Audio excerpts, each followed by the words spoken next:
Have you ever just sat there staring at a blank screen at midnight, wondering what the marker on the other end is actually looking for? Between the rising costs of Hexstat and the intense competition for postgraduate spots, your university grades carry some seriously high academic and financial stakes. Well, welcome to this explainer. Today, we aren't just going to chat about good writing. We're literally going to reverse engineer a high distinction essay from the ground up, using the exact rubrics, formatting guidelines, and structural secrets that Australian universities use to grade your work. To really anchor this in reality, I want you to consider this number, 15 to 30%. Research shows that referencing, formatting, and academic writing criteria typically account for 15 to 30% of your overall marks in essay-based assessments across Australian universities. Think about that. That is nearly a third of your grade based entirely on how you present your ideas, completely separate from the actual research you've done. If you're consistently losing marks here, it is directly dragging down your transcript. Okay, let's dive into this. First, decoding the high distinction. Second, structuring with Peel. Third, perfecting academic tone. Fourth, Harvard versus APA referencing. And finally, the final submission checklist. Section 1. Decoding the high distinction. What markers actually want? Now, what's really fascinating here is the specific language used to separate a good essay from a truly great one. A pass basically means you understand the core concepts, though your work might be a bit too descriptive. A credit means your argument is coherent and draws on solid evidence. A distinction requires excellent performance and strong application. But look at the high distinction, that 85 to 100 range. An HD demands a level of excellence that makes it genuinely outstanding. The marker is looking for a high level of abstract thinking. They want to see your ability to take an idea or an application and throw it into an entirely new context and actually understand the demands of that context. It's all about originality and higher-order critical reflection. And here's a strategic tip. Thresholds matter. A 74.5 can often round up to a 75, pushing you right from a credit into a distinction. Every single mark matters. Let's look at how those marks actually translate to your grade point average, or GPA. Most Group of 8 universities, like Sydney, Melbourne, and UWA, use a 7-point scale, where a high distinction gets you 7 points. Meanwhile, universities like UNSW, Monash, and UTS use a 4-point scale, where an HD gets you 4. Your GPA is calculated as a weighted average of these points based on your subject credit points. But I really want to stress this. Failing a subject, which is a score below 50, gives you a 0.0 in both systems. And not only does a 0 absolutely devastate your weighted average, but it also costs you valuable HEECS investments. You might literally have to pay to retake the subject, which significantly delays your degree. Section 2. Structuring with Peel. Building the perfect paragraph. Let's see how this builds our structural foundation. To score that high distinction, your ideas need a rock-solid base. That usually means 4 to 7 well-organized sentences per body paragraph. And the Peel framework is basically your best friend here. It keeps your writing incredibly logical and ensures you're constantly hitting those marking criteria. Step 1 is your point. Your very first sentence clearly states the key argument using keywords right from the task instructions. Step 2 is evidence, where you bring in reliable examples or research to back up your point. Step 3 is explain. You elaborate on exactly how and why this evidence supports your overall argument, exploring the concept and critically evaluating it. Finally, step 4 is the link, a concise wrap-up sentence that summarizes the key takeaway and seamlessly transitions into your next paragraph. Honestly, having a toolkit of sentence starters is a real game changer when you're stuck staring at a blank page. This brilliantly illustrates how you can practically apply this structure. For your point, try opening with, "It is essential to understand that," or "A significant point to consider is." When introducing evidence, phrases like, "Evidence provided by Smith suggests that," or "This can be seen in the case of," seamlessly weave your research in. To explain, you analyze by writing, "This demonstrates how," or "This is significant because."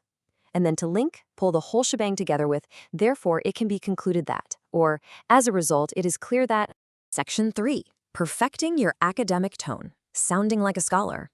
Now, the ultimate cheat code for tone isn't trying to write brilliantly on your very first draft. Just write normally, get your ideas down, and then go back and strategically replace conversational traps with precise academic language. In academic writing, precision is everything. So instead of using imprecise amounts like a bunch or a ton, swap them out for a significant number of, or the majority of. Ditch conversational transitions like basically or literally, and use essentially or in fact.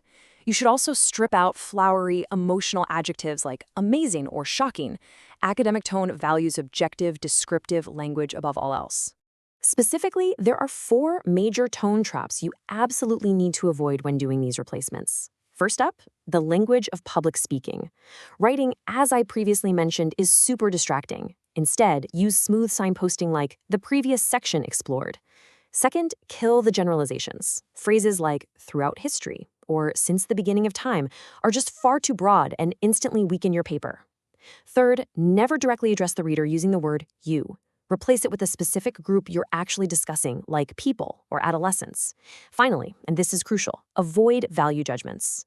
Saying something is bad is way too vague. Replace it with a precise term like problematic, harmful, or destructive. Saying something is wrong should become unethical, corrupt, or fraudulent. This one specific shift instantly elevates the maturity of your essay. Section 4, Harvard versus APA referencing. Don't lose easy marks. All right, we now arrive at the notorious referencing rivalry. This is the universal midnight struggle of formatting bibliographies, and it's where so many students bleed really easy marks. APA and Harvard might look almost identical on the surface, but they have massive differences.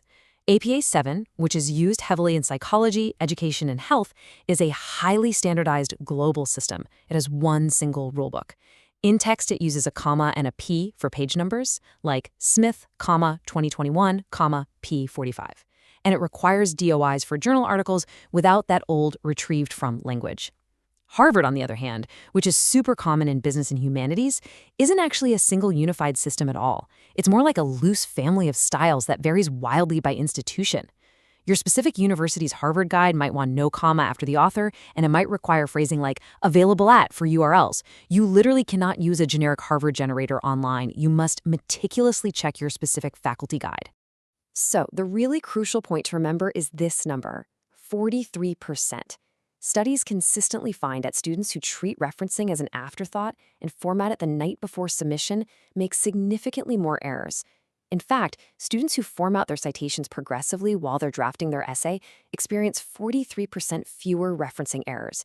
It's a simple, undeniable rule: cite as you write.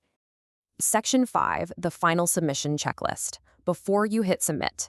Let's bring all these structural, tonal, and formatting elements together into a rapid-fire, actionable proofreading checklist derived straight from university marking warnings. 1. Does your argument show originality and take ideas into new contexts? That is your HD ticket right there. 2. Is every single body paragraph formatted tightly as point, evidence, explain, link? 3. Have you completely scrubbed out value judgments like bad and conversational words like basically? 4. Did you confirm whether your specific unit prefers APA 7 or the faculty's very specific Harvard guide? Do not fall into the trap of a generic pseudo-Harvard style. And 5. Are your commas, page numbers, and DOIs formatted exactly to that specific guide? I want to leave you with this provocative question to chew on the next time you write an essay. Are you losing 30% of your grade to lazy formatting? You spend hours researching, reading, and drafting. Don't let a lack of structure, a conversational tone, or a botched reference list drag your brilliant ideas down to a pass.